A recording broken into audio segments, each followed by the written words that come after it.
Few thoughts today on the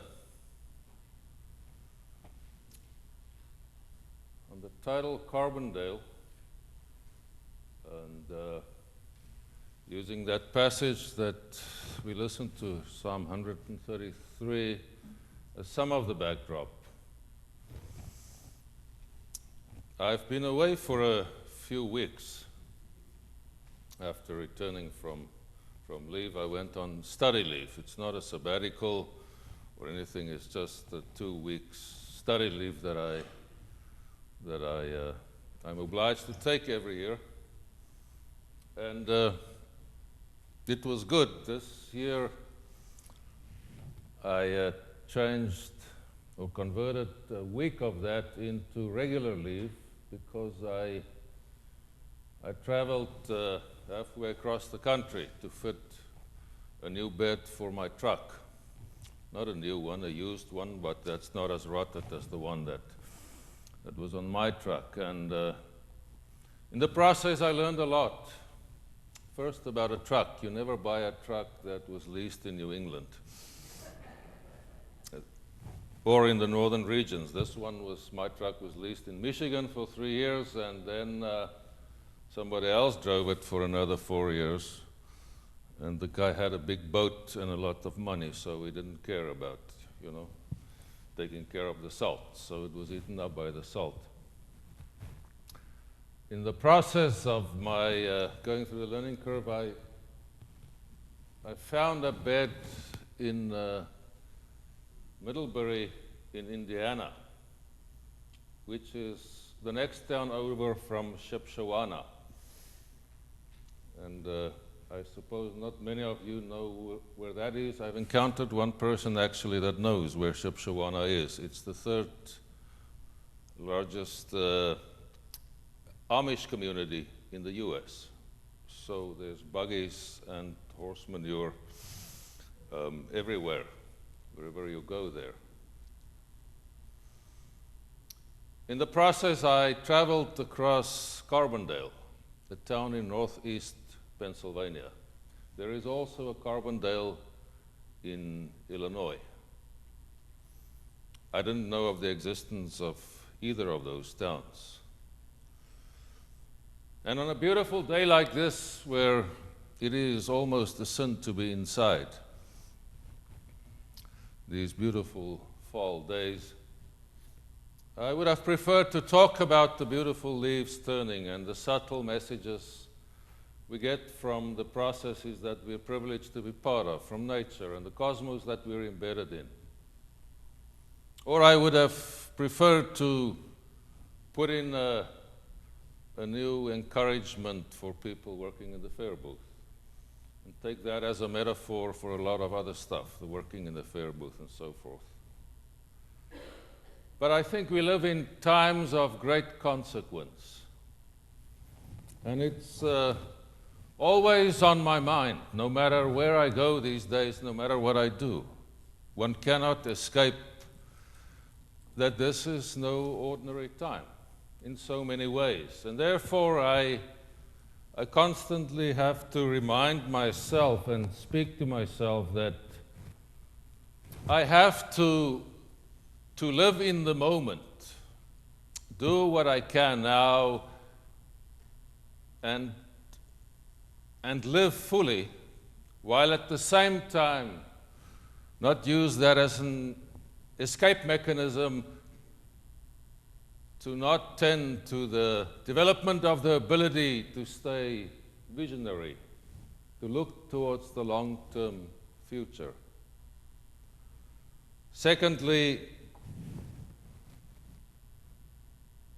I have to constantly talk to myself and remind myself that one has to take a realistic account and an assessment of the conditions that we live in, the situation that we face, for instance, climate change or climate emergency, as it is called these days. We have to do an realistic assessment of that, while at the same time continue to tend to the development of the ability to live with hope and not to give in to despair. We have to try and walk that very difficult line. And the third thing that I remind myself of constantly these days, trying to develop some wisdom for the living of every day, is that one has to try and constantly strike the balance between commitment and caution, between withdrawal and to stay engaged. Because it's very easy to say, I will withdraw into my little safe corner wherever I find that and however I can manage that. Some people buy their safe corner and their isolation or insulation. And others develop some activity that they do where they say, this is where I will exist, and the reality is too stark and too difficult for me to face. For survival, I'll inhabit this part of reality, and that is my full reality. And because of what I try to share with you now, I will speak of Carbondale as well. Carbondale, both symptomatic and symbolic of the time that we face and the time that we live in. And for us, as Americans, as world citizens, and also as Christians, trying to develop a way to engage the reality while keeping an eye on the future. Carbondale is a town 20 miles or 15 to 20 miles northeast of Scranton. I think most of you know where Scranton is. Northeast Pennsylvania, and that's where the TV series The Office is set. That's perhaps a better indication for people. It's a town, a historic town. It was the first place in the US in the early 1900s where anthracite coal was mined, deep vein mining of anthracite. And it was also the terminal of a railway line, the Delaware-Hudson railway line, and the Delaware-Hudson Canal. That whole project, a massive project done by the Wirtz brothers to get anthracite coal to New York. And with the decline in the demand, Carbondale suffered the fate of so many towns in coal regions and industrial regions. And it has the trappings of a beautiful and flourishing town that you see in the beautiful red stone buildings and brick buildings. Quite impressive, but many and most of them probably boarded up. And Carbondale was not the exception. As I traveled across through the Finger Lakes area, driving west to that absolutely astoundingly beautiful Seneca area, Seneca territory, with the blight of a casino also present there that irked me endlessly.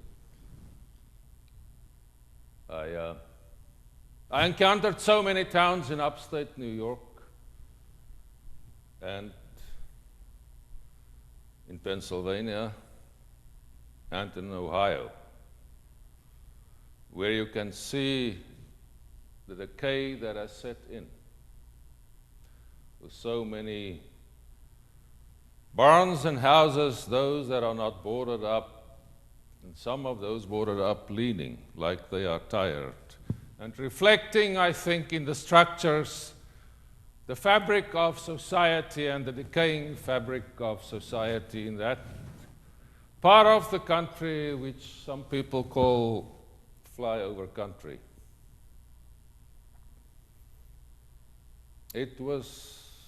I was aware of it and I read it in the papers, but this was my first time recently that I experienced it firsthand and saw it and try to speak to some people that live there.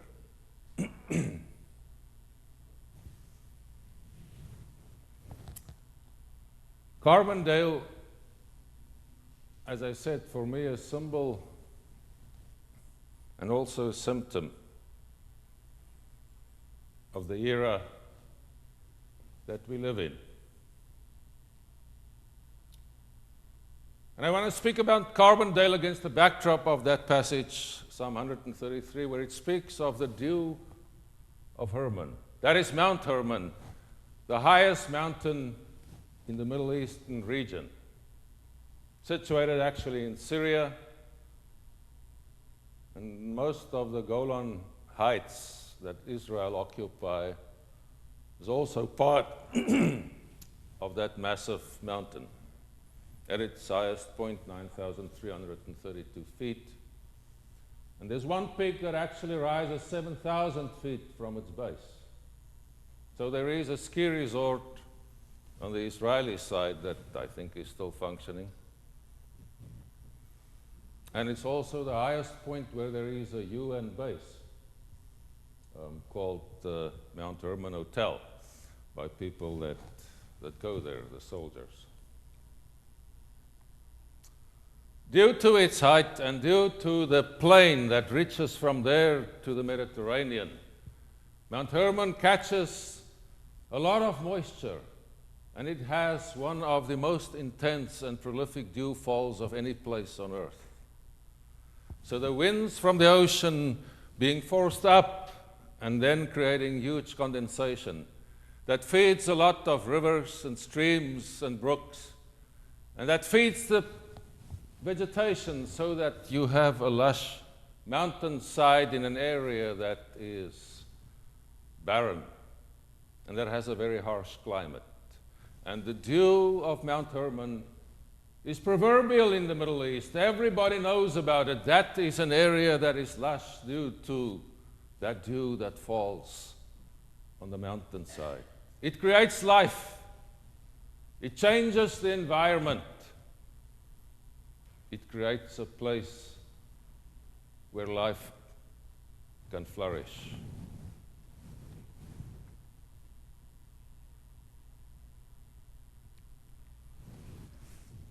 In that passage, we hear about how good it is that people live together in unity. And it refers probably to the unity in the core family unit, which was, in the days that this poem was created, essential mainly for economic reasons. If you did not stick together as a core family and also as an extended family, you would fall into hard times. You would not survive. And this was taken as a metaphor for Israel as well, and this song was sung as a pilgrim song, the people on their way to the temple. It was lifted up as the ideal way to exist. And today I want us as a congregation living in this day and age to ponder the symbolism of the dew of Mount Hermon. As I was driving across to Middlebury in Indiana, I had too much time to think. The truck's radio wasn't working, so when I didn't brought any material to listen to, so I was thinking as I drove past all the endless patches or patchwork of soybeans and corn in Ohio. And it made me think this era that we live in, where truth has been suspended, and where the landscape, and the psychological landscape specifically, is one of divisiveness and of anger, of estrangement, and one of the social contract being torn asunder and scattered in the wind. And the common good is something that does not feature so much in the public discourse or in the discourse of people among themselves in a smaller group.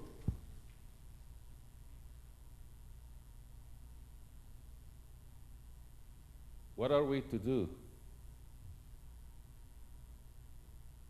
Amy tended to the word steadfast in the children's time. I think for us as Christians, with the guidelines that I tried to highlight in the beginning of the sermon, in this time of great consequence where the words or the phrase civil war is used from a pulpit, and we're threatened with that, and then it's retweeted in high circles. In this time, where do we go and what do we do? The word steadfast and the other word faithful, I think, comes to mind and speaks to me. That we as God's covenanted people have to embrace the responsibility and the calling to be like the dew on Mount Hermon, to be able to keep the vision and the dream alive, and in these days to lay the foundations for the time when we emerge from a ruinous period in our history, so that we lay the foundations that we can build on and future generations can build on into the future. And there's one example is this conversation cafe that we will be sponsoring. We're in this time where nobody wants to talk to people that differ from them. We will engage as a church to lead the community towards a place, physically and emotionally, psychologically, where we can listen and learn to listen to one another again, so that we may find the common ground that is there, so that we can start the process of rebuilding. For me, it is a time where the categorical imperative of the Danish philosopher Søren Kierkegaard and Immanuel Kant, with those philosophers, their thinking comes to mind, and specifically Immanuel Kant with his categorical imperative. Well, this is what you have to do. This is just what you have to do. This is an absolute. There is one poem in the Afrikaans language that I carried with me in my heart and in my mind since my middle school days. It was written by probably the greatest philosopher that the Afrikaans nation ever birthed, N.P. van Dyk Louw. He's not a well-known world figure. I loved his poetry, I loved his thinking. And I want to share with you that poem that still inspires me and that I still carry with me. And I'll obviously not read it to you in Afrikaans, but this is my translation of it.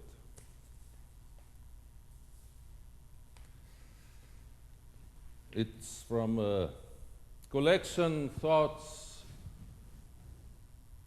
Songs and Prayers of a Soldier, published in 1937 in a collection and anthology under the title The Semicircle. This is what he wrote. Perhaps we will also die and somewhere plunge backwards, so that this clear earth will be darkened in us. Perhaps no one will afterwards know noble things about us, and nobody will find meaning in all our struggle and our suffering. then each of us, as we lay powerless in our dying moments, will only have the lonesome knowledge that we were not willing to be bent according to the will of their violence, but that we could live and take a higher road, only true to our calling. May we as Christians also remember the teachings of the one that we say we follow, of Jesus, that spoke of reconciliation and peace and unity and justice. But justice not for the sake, or unity not for the sake of unity, but unity based on that justice and resulting in a peace. And may we also as Christians carry in our hearts that other beautiful poem that we find in the first letter to the Corinthians. If I speak the tongues of mortals and angels, but do not have love, I am a noisy gong and a clanging cymbal. And may we always especially remember the last sentence in that poem. And now faith, hope, and love abide, these three. And the greatest of these is love. Amen.